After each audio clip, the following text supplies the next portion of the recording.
কালকে দিনভর নাটক হলো, সন্ধ্যেবেলায় তালা দিল একদল, আরেক দল তালা খুলতে গেল। কি বলবেন এই নাটক ঘিরে? আমি তো পুরনো কথা মনে করছি।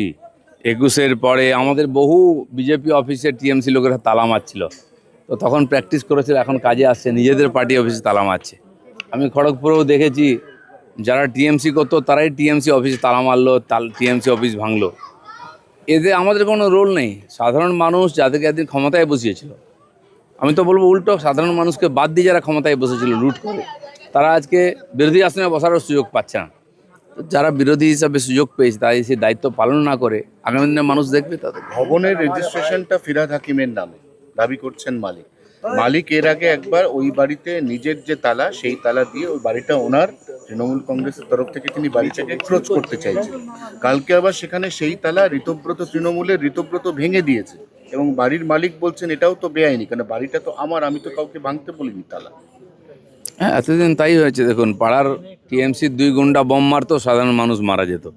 এখনও অভ্যাস যায়নি, সে অত্যাচার সাধারণ মানুষের চলছে। বাড়ির মালিক বাড়ি দেবেন কি না টিএমসিকে, কোন গ্রুপকে দেবেন, তার কোনো বলার অধিকার নেই। নিজেরা বাড়ি দখল করে গায়ের জোর দেখাচ্ছে ওখানে, খুবই অন্যায়। আমার মনে হয় এর বিরুদ্ধে আইনি ব্যবস্থা হওয়া উচিত। সেবাশ্রয় নিয়ে ভাইপো ক্রমশ ফাঁসছে।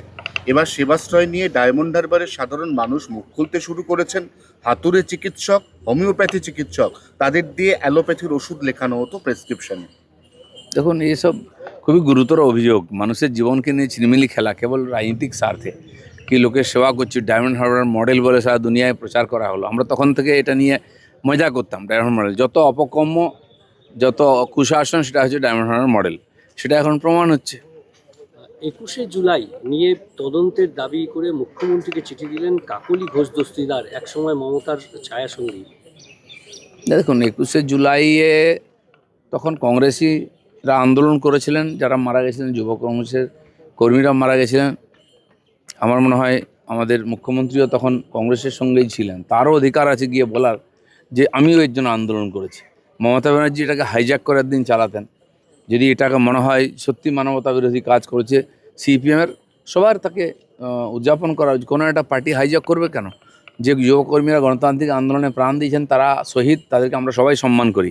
কে যেন তাদেরকে জোর করে হাইজ্যাক করে না নিয়ে যায়। নিশ্চয়ই যখন চিঠি এসছে, মাননীয় মুখ্যমন্ত্রী বিষয়টা বিচার করবেন। গ্রেপ্তারির ক্ষেত্রে যে তৎপরতা, পুলিশের চার্জশিটে সেই তৎপরতা বা সেই পর্যাপ্ত তথ্য নেই বলে অপরূপা পোদ্দারের হাজবেন্ড, যার রামনবমীতে ইন্ধন এবং হিংসার সরাসরি অভিযোগ ছিল, তিনি কালকে জামিন পেয়ে গেলেন। জানি না সরকার কী বলে, পুলিশ আগেকার অভ্যাস বা আগের কেস, তখন তো খুব হালকা করে কেস নেওয়া হতো, যেটুকু না করলে নয়। সে কেসের কোনো দম ছিল না। আমরা কিছু না বললেও আমাদের নামে কেস হয়ে যেত, বাড়িতে পুলিশ আসতো। সেই পরম্পরাটাকে এবার পাল্টাতে হবে। আমার মনে হয় আবার ডুপ্লিকেট সাপ্লিমেন্টারি চার্জশিট দেওয়া উচিত এসব লোকের বিরুদ্ধে। আর্জেন্টিনা খুব টাফ লড়াইয়ের পর অবশেষে, আর্জেন্টিনার সমর্থক হিসেবে কি বলবেন যে এত টাফ লড়াইয়ের পর অবশেষে? আর্জেন্টিনা বিশ্ববিখ্যাত, বিশ্ব চ্যাম্পিয়ন দল, তাদের অবস্থা এখন টিএমসির মতো হয়ে যাচ্ছে।